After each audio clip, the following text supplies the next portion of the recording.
یہاں سے جناب محمد رسول اللہ صلی اللہ علیہ وسلم کا نام لوگوں میں پہلے سے آمین و صادق تھا، لیکن جناب محمد رسول اللہ صلی اللہ علیہ وسلم جب مکہ کے لوگوں کو کوہ صفا کے بغل میں بلائے اور بلا کر فرمایا کہ اے لوگوں،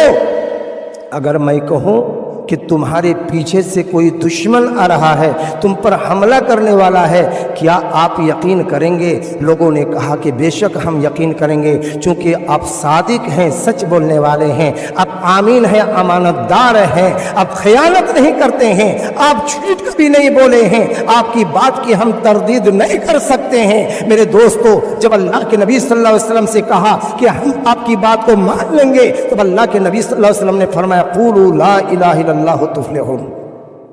اے لوگو تم لا الہ الا اللہ کہو کامیاب ہو جاؤ گے۔ تو جن لوگوں نے کہا تھا کہ ہم آپ کی پکار پر لبیک کہیں گے، ہم آپ کی بات کو مان لیں گے، وہی لوگ اللہ کے نبی جناب محمد رسول اللہ صلی اللہ علیہ وسلم کے دشمن ہو گئے۔ جن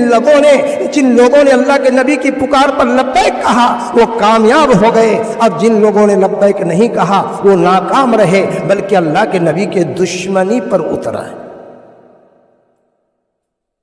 ابو طالب کی میں بات کر رہا تھا، ایک چچا تو تھے کہ لوگ اتنے دشمنی پر اتر آئے۔ گزشتہ جمعہ آپ سنیں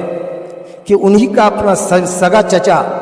ابو لہب اور ان کی کمپیوٹر کا زمانہ ہو گیا ہے، گوگل کا زمانہ ہو گیا ہے، گھر بیٹھے پوری دنیا کا مشاہدہ کرتے ہیں۔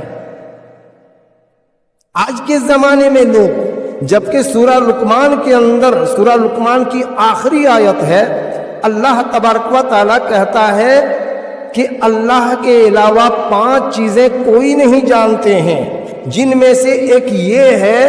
کہ ماں کے پیٹ میں، ماں کے رحم میں کیا ہے، لڑکا ہے یا لڑکی ہے، بیٹا ہے یا بیٹی ہے، یہ کوئی نہیں جانتا۔ لیکن آج کے زمانے میں جس کی